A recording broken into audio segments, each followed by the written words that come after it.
हरे कृष्णा। ओम नमः शिवाय। कल हमने कथा में विश्राम लिया था कि भगवान शिव को अब विनायक पर क्रोध आ गया और वो इतने क्रोधित हो जाते हैं, वो त्रिशूल हाथ में उठा लेते हैं। तो कश्यप ऋषि कहते हैं कि प्रभु त्रिशूल मत उठाइए। भृगु ऋषि भी कहते हैं कि त्रिशूल मत उठाइए, क्योंकि आप त्रिशूल उठाएंगे तो अनर्थ हो जाएगा, विनाश निश्चित हो जाएगा।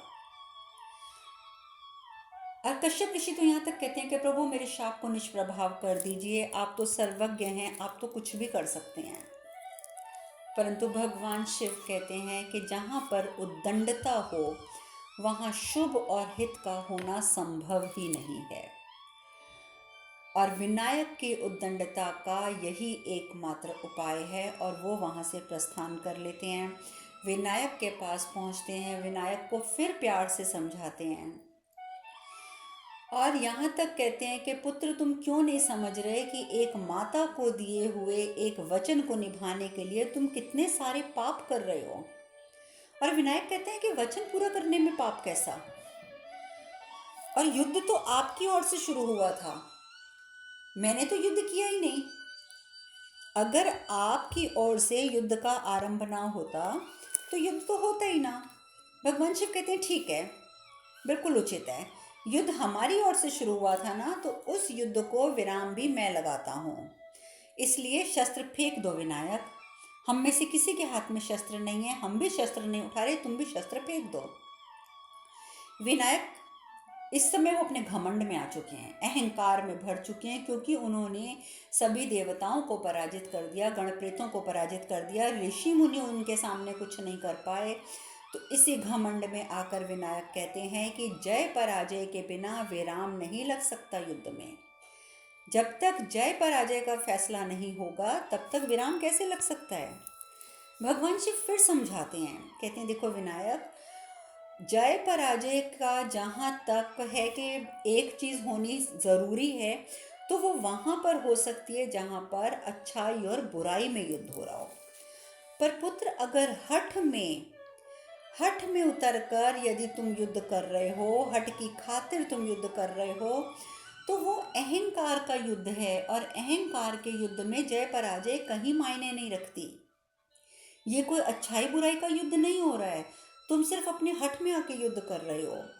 मैं पिता हूँ तुम्हारा पुत्र, मैं पिता हूँ, इसीलिए मैं तुम्हें आदेश देता हूँ कि इसी क्षण अपने शस्त्र फेंक दो।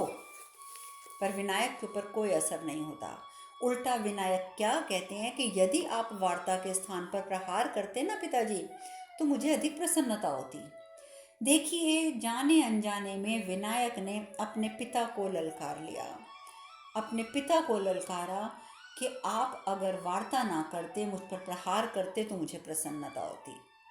किंतु मुझे दुख हो रहा है कि मेरे पिता युद्ध से भयभीत होकर युद्ध को रोकने की चेष्टा कर रहे हैं।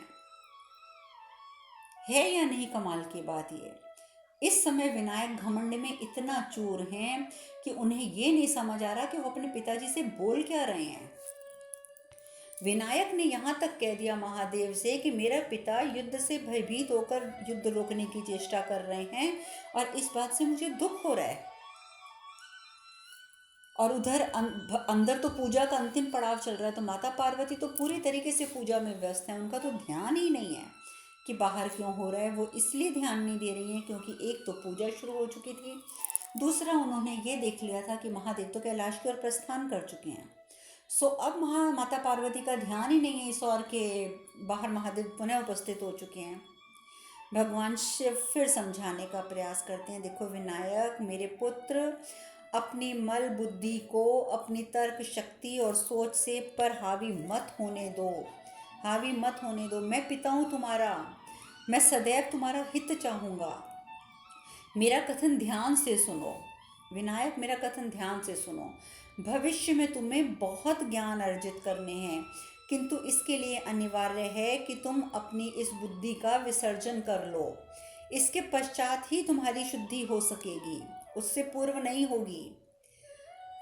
इतने प्रेम से भगवान शिव बार बार बार बार अपने पुत्र को समझाने का प्रयत्न कर रहे हैं, और पुत्र हैं कि और क्रोधित होकर बोलते हैं, फिर आप बातों में उलझाने लगे मुझे, आप फिर मुझे बातों में उलझा रहे हैं। मैं माता का पुत्र हूँ, मैं संपूर्ण हूँ। यदि आपको मेरे व्यक्तित्व पर या मेरी कुशलता पर तनिक भी संदेह है तो मुझे पराजित करके दिखाइए, और यदि आपने मुझे पराजित कर लिया तो मैं स्वीकार कर लूँगा कि मेरी बुद्धि को शुद्धता की आवश्यकता है। देखिए, इस समय विनायक पूरे तरीके से तत्पर हैं अपने ही पिता से युद्ध करने के लिए, जो कि एक जायज़ बात नहीं है। ये उनके जो तर्क थे अपने पिता को ये कहना कि आप युद्ध से घबरा कर युद्ध विराम की सोच रहे हैं, आप मुझे बातों में उलझा रहे हैं, आप मुझे पराजित करके दिखाइए, ये सब विनायक के अहंकार को दिखा रहे थे कि अहंकार से परिपूर्ण हो चुके हैं विनायक। और जब ये बात बोली विनायक ने कि आप मुझे पराजित करके दिखाइए, सब घबरा गए। सब घबरा गए कि अब महादेव को क्रोध आना शुरू हो गया। क्रोध का अंत क्या होगा ये सब जानते थे, परंतु विनायक के ऊपर कोई असर नहीं है। विनायक फिर कहते हैं, क्या हुआ, प्रहार क्यों नहीं करते आप, प्रहार नहीं करेंगे क्या? अरे आप युद्ध करना जानते भी हैं या केवल भयभीत करने के लिए त्रिशूल लेकर घूमते हैं? इस प्रकार का कथन विनायक के मुख से सुनकर महादेव की आंखों में अश्रु आ गए। महादेव की आंखों में अश्रु आ गए। ऋषि कश्यप को याद आता है कि जब महादेव ने उनके पुत्र पर प्रहार किया था तो कश्यप ऋषि ने क्रोध में आकर श्राप दे दिया था कि कालांतर में आप अपने पुत्र का सर धड़ से अलग करेंगे। और देखिए, वही स्थिति बनती जा रही है। विनायक ने यहाँ तक कह दिया कि आपको युद्ध करना आता भी है या नहीं, केवल आप भयभीत करने के लिए तो त्रिशूल लेकर नहीं घूम रहे, मुझे बालक समझकर प्रहार नहीं कर रहे हैं, तो एक काम करता हूँ, पहला प्रहार मैं ही कर देता हूँ। उद्दंडता की सीमा देखिए कि जब विनायक ने ये देखा कि पिता मुझ पर प्रहार नहीं कर रहे तो वो कहते हैं कि ठीक है, मैं पहला प्रहार मैं ही कर देता हूँ। और ये कहकर वो शिव के ऊपर अपना दंड फेंक देते हैं, प्रहार कर देते हैं दंड से। वो दंड शिव के पास आकर रुक जाता है और वापस विनायक की ओर जाता है। विनायक वापस उसे अपने हाथ में ले लेते हैं। महादेव रोने लगते हैं, उनकी आंखों से लगातार अश्रु की धारा बहती है, क्योंकि वो समझ रहे हैं कि उन्हें वो करना पड़ेगा जो वो कदापि करना नहीं चाहते।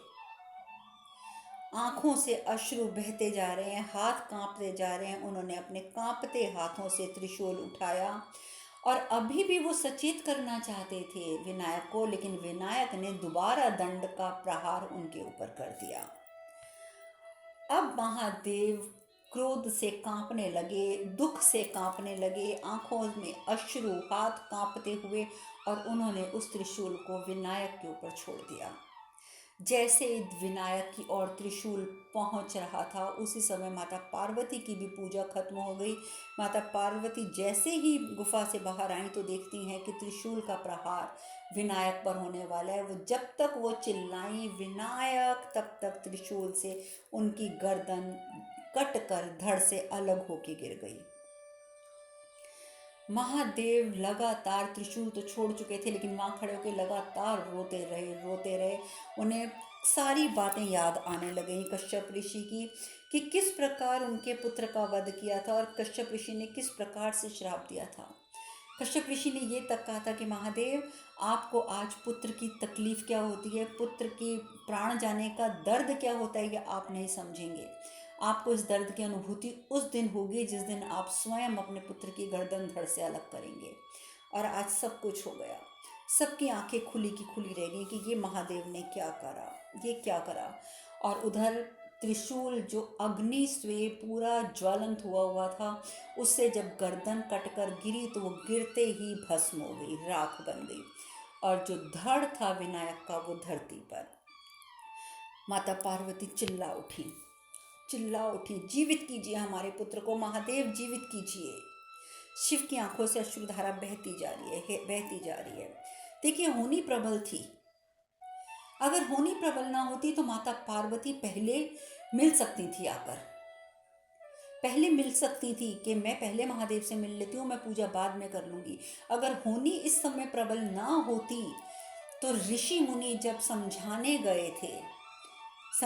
गए थे विनायक को, तो वो समझा सकते थे। और अगर विनायक नहीं समझे थे तो ऋषि मुनि महादेव को कह सकते थे कि कोई बात नहीं महादेव, पुत्र अपनी माता की आज्ञा का पालन कर रहा है तो क्या फर्क पड़ता है, थोड़ी देर बाद आप मिल लीजिएगा। लेकिन ऐसा कुछ नहीं हुआ। और ऐसा कुछ इसलिए नहीं हुआ कि होनी प्रबल थी। हाँ, अगर ये लोग चाहते तो हो सकता था, पर इन्होंने नहीं चाहा, सो ये होनी को नहीं टाल सके। परंतु फिर मैं कहूँगी कि यदि आपके जीवन में कोई ऐसी अनहोनी घटने वाली है और आपको ज्ञात है कि वो अनहोनी घटने वाली है, तो उसे रोक लीजिए, उसे रोक लीजिए। भगवान ने हमें बुद्धि इसीलिए दी है ताकि हम रोक सकें। और ये घटना जो शिव पुराण में बताई गई है, हमें समझाई गई है, वो उसका जो तात्पर्य है, इस घटना को इतना विस्तार से जो मैं भी आपके समक्ष प्रस्तुत कर रही हूँ, उसके पीछे सिर्फ एकमात्र मेरा भी उद्देश्य ये है कि आप समझ सकें। अपनी बुद्धि का इस्तेमाल करके हम घटने वाली अनहोनियों को रोक सकते हैं अगर हम चाहें तो। जैसे मैंने आपको बताया कि माता पार्वती पहले मिलने थी तो घटना ना घटती, ऋषि मुनि अगर इस तरफ ध्यान देते तो ये घटना ना घटती, इंद्रदेव अपने क्रोध पर काबू रखते तो ये घटना ना घटती। लेकिन ऐसा कुछ नहीं हुआ, कुछ नहीं हुआ। अब माता पार्वती इतनी क्रोधित हैं, रो भी रही हैं, चिल्ला रही हैं। वो यही कहती हैं कि मुझे नहीं पता, आप इसे जीवित कीजिए। ठीक है, आप नहीं जीवित कर सकते ना, मत कीजिए। इसे हमने अपनी मंत्र शक्ति से जन्म दिया था ना, हम इसे अपनी मंत्र शक्ति से जीवित करेंगे।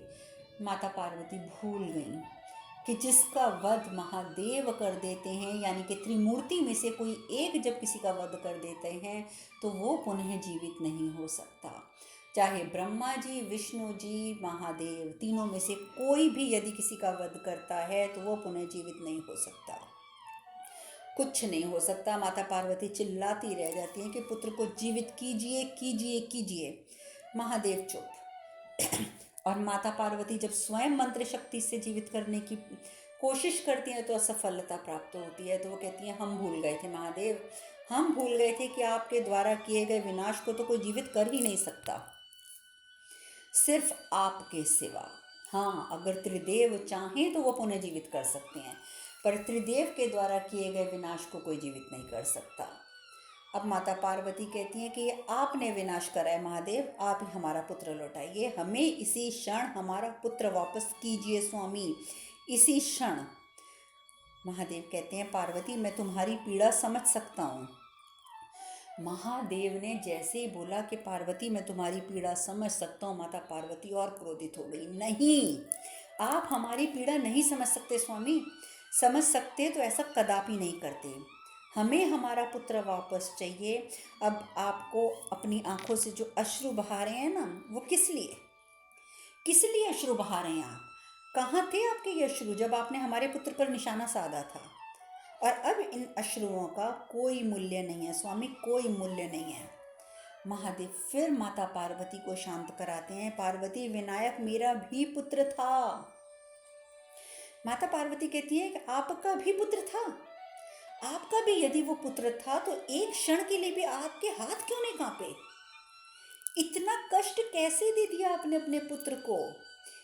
आपने ये भी नहीं सोचा कि हमको कितनी पीड़ा सहनी पड़ेगी? तब आपके अश्रु कहाँ थे? तब ये भावना कहाँ थी कि विनायक आपका पुत्र है? माता पार्वती कहती है क्या आप हमसे रुष्ट थे स्वामी? क्या रुष्ट थे, या आप विनायक से रुष्ट थे कि उसने आपको हमसे मिलने नहीं दिया? स्वामी, इतने सालों में जब आप कभी इतने आतुर नहीं थे हमसे मिलने के लिए, तो आज कुछ समय प्रतीक्षा नहीं कर सकते थे?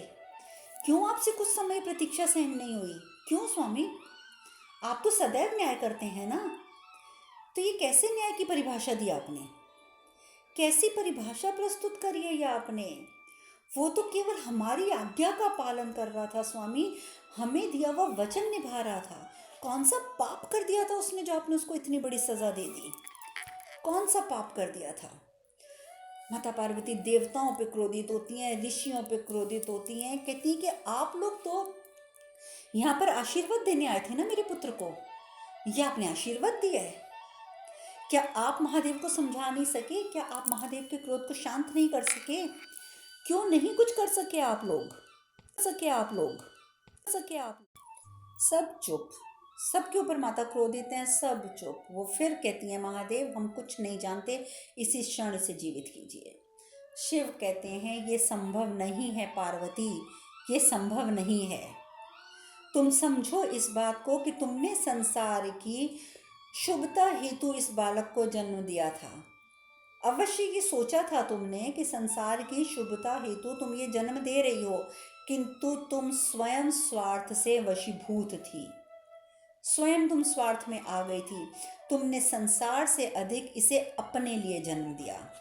ये तो आप जानते ही हैं कि पहले माता पार्वती ने जन्म देने से मना कर दिया था। जब माता लक्ष्मी ने समझाया कि ये पुत्र आपके साथ रहेगा, आपकी इच्छा पूरी करेगा, तो माता पार्वती स्वार्थवश ये बात भूल गई कि जन कल्याण सर्वोपरि है, अपना स्वार्थ बाद में आता है।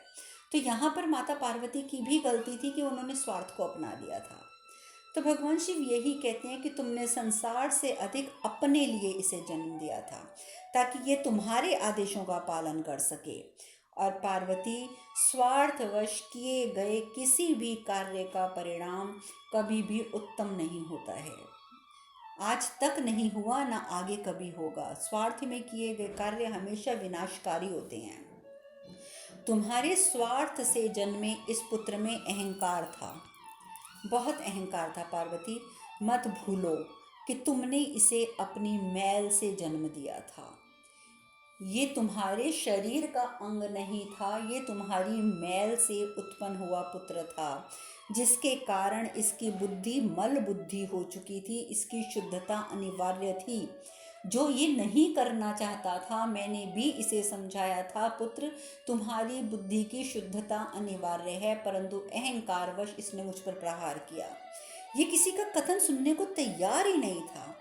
और जो बालक अपनी माता के आदेश का पालन करने हेतु इतना विनाश कर दे, तो वो अपने स्वार्थ के लिए, अपनी इच्छा पूर्ति के लिए क्या कुछ नहीं करेगा पार्वती? क्या कुछ नहीं करता? महादेव ने बहुत प्यार से ये सारी बातें माता पार्वती को समझाई, पर माता पार्वती क्रोध से चिल्ला रही थी। आपका कोई तर्क हमारे पुत्र की मृत्यु को उचित सिद्ध नहीं कर सकता महादेव, कोई तर्क भी नहीं। आपने प्रजापति दक्ष का सर काटा था, परंतु आपने उसे पुनः जीवित किया था। आपको याद होगा कि जब दक्ष प्रजापति का सर काटा था, उसका भी सर हवन कुंड में गिर के भस्म हो गया था। तो महादेव ने बकरे का सिर उसके ऊपर लगाया था, क्योंकि उसके सर पे बकरे का सिर लगाना ही हितकारी था। माता पार्वती कहती हैं आपने उसे भी तो जीवित किया था। आपने सूर्य देव को मृत्यु दंड दिया, पर उन्हें भी पुनः जीवित किया। तो हमारे पुत्र को जीवन क्यों नहीं दे सकते आप पुनः? आप हमारे पुत्र को भी जीवन दीजिए। भगवान शिव कहते हैं कि प्रजापति के सर के ऊपर मैंने बकरे का सर लगाया था, क्योंकि उसकी बुद्धि ऐसी थी। मैंने सूर्य देव का अंत किया था, तो सूर्य देव का अंत नहीं किया था, सिर्फ उसमें बैठे हुए उसके अहंकार का अंत किया था। और जब उसके अहंकार जो अंधकार बनकर जग में व्याप्त हो रहा था, जब मैंने उसका अंत कर दिया, उसके अंदर से अहंकार का अंधकार मिट गया, तो मैंने उसे पुनः जीवित कर दिया था। माता पार्वती कहती है हम कुछ नहीं जानते, आप हमारा पुत्र लौटाइए, लौटाइए, लौटाइए। हम कुछ नहीं जानते, हमें हमारा पुत्र चाहिए, हमें हमारा मातृत्व पूर्ण करना है। शिव कहती हैं कि तुम्हारे मातृत्व की विजय हेतु मैं संसार की पराजय निश्चित नहीं कर सकता पार्वती, कदापि नहीं। कदापि मैं ऐसे पुत्र को जीवित नहीं करूंगा जो इतना अहंकारी है, इतना उद्दंड है। और वो भी जीवित मैं इसलिए करूँ कि तुम्हारे अहंकार की, तुम्हारे मातृत्व की विजय हो जाए? नहीं, मैं संसार को पराजित नहीं कर सकता। सृष्टि के विरुद्ध जाकर समस्त संसार के विनाश के लिए मैं विनायक को पुनः जीवित नहीं करूंगा। और माता पार्वती जब ये सुनती हैं कि समस्त सृष्टि के विनाश के लिए मैं तुम्हारे पुत्र को जीवित नहीं करूँगा। माता पार्वती और क्रोधित हो जाती हैं और क्रोध में आके कहती हैं कि जो सृष्टि एक माँ से उसकी संतान को छीनने का कारण बन जाए, उस सृष्टि का विनाश कर देंगे हम। विनाश। सब हाथ जोड़ देते हैं और माता पार्वती जोर से चिल्लाती हैं, विनाश। और साथ ही अपना उग्र रूप धारण कर लेती हैं। उग्र रूप धारण, बहुत बड़े स्वरूप में वो आ जाती हैं, माँ दुर्गा के स्वरूप में, और कहती हैं, विनाश विनाश विनाश। जगह जगह से धरती फटने लग जाती है, आग बरसने लग जाती है, समुद्र में उछाल आना शुरू हो जाता है, ज्वालामुखी फटने लग जाते हैं। ब्रह्मा जी भी कहते हैं, देवी नहीं, देवी नहीं, ऐसा मत कीजिए, अनर्थ मत कीजिए। भगवान विष्णु भी समझाते हैं, बहन, सृष्टि के विनाश से विनायक पुनः जीवित नहीं होगा, मत करो ये कार्य। लेकिन माता पार्वती किसी की नहीं सुनती हैं और वहाँ से अदृश्य हो जाती हैं और जगह जगह जाकर धरती पर विनाश विनाश विनाश करने लगती हैं। पूरी सृष्टि में खलबली मच जाती है, लोग घबरा कर कंदराओं में अपने अपने घरों में घुस जाते हैं। नारद मुनि कहते हैं, प्रभु, यदि माता को रोका नहीं गया तो सारी सृष्टि का विनाश निश्चित है और वो तभी लौटेंगी जब विनायक जीवित होगा, तो आप कुछ सोचिए। महादेव कहते हैं कि विनायक को पुनः उसी रूप में जीवित करना असंभव है, क्योंकि उसके व्यक्तित्व का दोष उसकी मल बुद्धि से उत्पन्न हुआ था, और यदि उस पर अगर मैं उसे उसी तरीके से जीवित करता हूँ तो वो मल बुद्धि के साथ जीवित होगा, और वैसे भी उसका सिर तो जल के भस्म हो चुका है। और अगर नहीं भी भस्म होता तो अगर मैं उसको जीवित करता तो वो मल बुद्धि से दोबारा पुनः जीवित होकर फिर संसार का विनाश ही करता वो। ये है कि यदि इस पर एक नया शीश लगाया जाए तो ये शुद्धता के साथ पुनः जीवित हो सकता है। एक यही तरीका बचता है, क्योंकि तब वो आदि शक्ति द्वारा अपने स्वार्थ हेतु निर्मित बालक नहीं होगा, बल्कि पुरुष और प्रकृति से बनाया हुआ एक पुत्र होगा। अब आप ये बात समझिए, तो यहाँ पर महादेव ने एक बहुत बड़ा संदेश दिया है। आज भी हमारे समाज में अकेली स्त्री यदि पुत्र उत्पन्न कर देती है तो उसे मान्यता प्राप्त नहीं होती है, क्योंकि बिना पति के पुत्र कहाँ से उत्पन्न हुआ। और आप जानते हैं कि जब हमने भागवत कथा पढ़ी थी तो हमने भागवत कथा में भी यही पढ़ा था कि कल युग में गणशंकर उत्पन्न होंगे, यानी कि स्त्रियां बिना विवाह के जो संतानों को उत्पन्न करेंगी वो गणशंकर कहलाएंगी, और स्त्रियां नाजायज संबंधों से जो संतानें उत्पन्न करेंगी वो गणशंकर कहलाएंगे। तो ये तो उस समय सतयुग की बात मैं कर रही हूँ कि वहाँ उस समय महादेव ने ये बताया था कि ये एक अकेली स्त्री द्वारा उत्पन्न किया गया, अपने स्वार्थ हेतु उत्पन्न किया गया पुत्र है जो विनाशकारी है। और जब मैं इसे एक अलग शीश लगाकर दोबारा पुनः जीवित करूंगा तो ये पुरुष और प्रकृति यानी कि पत्नी और पति दोनों से मिलकर पैदा होगा, उसका जन्म दोबारा होगा जो एक पुत्र के रूप में प्रस्तुत होगा। तो कहने का तात्पर्य ये है कि अकेली स्त्री की संतान तो नाजायज संतान ही कहलाई जाती है। और वो देखिए, यहाँ जो मैंने गणशंकर की व्याख्या करी है, गणशंकर भी अगर आपको भागवत याद है तो उसमें यही था कि गणशंकर जो होते हैं वो दुर्बुद्धि होते हैं, वो मल बुद्धि होते हैं, उनके जो संस्कार होते हैं वो अच्छे नहीं होते हैं। तो इस प्रकार से महादेव ने ये एक उपाय बताया कि यदि इसके ऊपर किसी और का सर लगाकर मैं इसका स्वयं सर लगाऊं और फिर इसे मैं नए सिरे से पुरुष और प्रकृति का समन्वय करके इसको एक पुत्र के रूप में उत्पन्न करूं, तब जाकर इसकी बुद्धि शुद्ध हो सकती है और ये शुद्ध बुद्धि वाला, शुद्ध संस्कारों वाला एक पुत्र बनेगा।